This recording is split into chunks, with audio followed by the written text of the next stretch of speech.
Hi, I'm Stacey Hyde and I'm back for another episode of Better Financial Health in 15 minutes or less. And today I want to talk about documents that you might want to have if you own a business with someone. So say you have a partner or you have several partners. It's commonly referred to as a buy-sell agreement. And this is a legal document, and a lot of people find the form online and they will create it, or they get a form from their insurance agent and they start doing it themselves. I would really encourage you to have an attorney or an accountant look at it, because what you want to look at is what triggers it. Obviously, death will trigger a buy-sell agreement. Disability can trigger it. Divorce can trigger it. But you want to make sure you understand and not only look at it from the standpoint of you're the person buying and you're required to buy according to the buy-sell agreement, but also you're required to sell. Which brings me to the next piece of it is, what is the value of the company and how are you going to value it? Is it going to be a fixed value? Is it going to be a multiple of sales, multiple of earnings? And how are you going to define those earnings? Is it earnings before owner's compensation? Is it valued by an outside firm? Because some businesses, depending on how their customers are set up, may not even be able to be valued by an outside firm.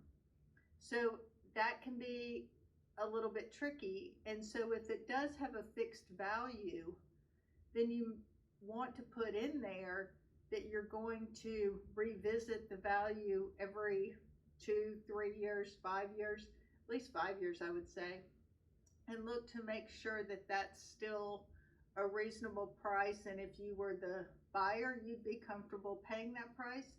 And if you were a seller, you would be comfortable receiving that price. But there was recently an internal revenue case passed that sort of turned buy-sell agreements a little bit on their ear, so to speak.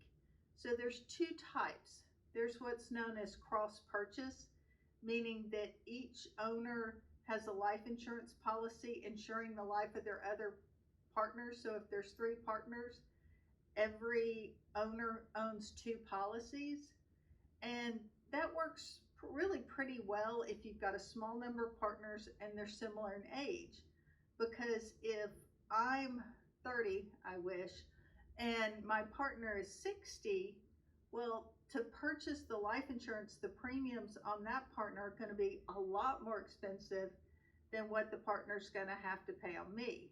The flip side of that is that I'm the one, since I've insured a 60-year-old, I'm much more likely to have my life insurance pay off and use it to buy out my partner than my 60-year-old partner. So there can be some ways that you work around that. And the way people used to work around that is what's known as a stock redemption buy-sell. The company actually owned the policy. The proceeds would come into the company. The company would use those proceeds, which were tax-free, or so they thought they were going to be tax-free, and they would purchase the company, and so they had an income and expense that was offsetting. What the IRS argued was the purchase of the shares from the deceased shareholder was not deductible. And guess what? The courts agreed with them. So now if you have that, you have this big taxable transaction within the company, and that's really not going to be desirable because you're going to have to pay a lot of income tax. So the cross purchase, where each owner owns the policy, is generally speaking going to be much more favorable. So if you're a business owner and you've had a buy-sell and you haven't thought about it in a while, it's a good time to pull it out, look at what triggers it, how the company is valued, and if you have insurance policies, make sure that they are owned by each of the individual shareholders. And if you have to transfer the policies, you definitely need to get your accountant or attorney involved to talk about what taxes or how to transfer those in the most efficient way possible. And if you don't have life insurance, make sure that your partner could buy out your beneficiary, because if they can't, then you really don't have a buy-sell agreement, and you need to talk about how your survivors are going to step into your role in the company. Or if the reverse is true, if you can't afford to buy out your partner, do you want to be partners with their spouse, with their kids, with whoever they're naming as beneficiary? So it is important to look at this from the standpoint of how is it going to impact you as one business owner, as the person buying out a partner, but also the reverse. And then how are you going to do it? How are you going to handle it if your partner becomes disabled and can no longer work? And what happens if one party wants to exit sooner than the other one does? It's important to have those conversations up front where everyone is expecting and the company is doing well, because they're in almost any business, just like any marriage, there comes a time where there's differences of opinion, and how you work through those and how you put the framework around it can make all the difference in the world.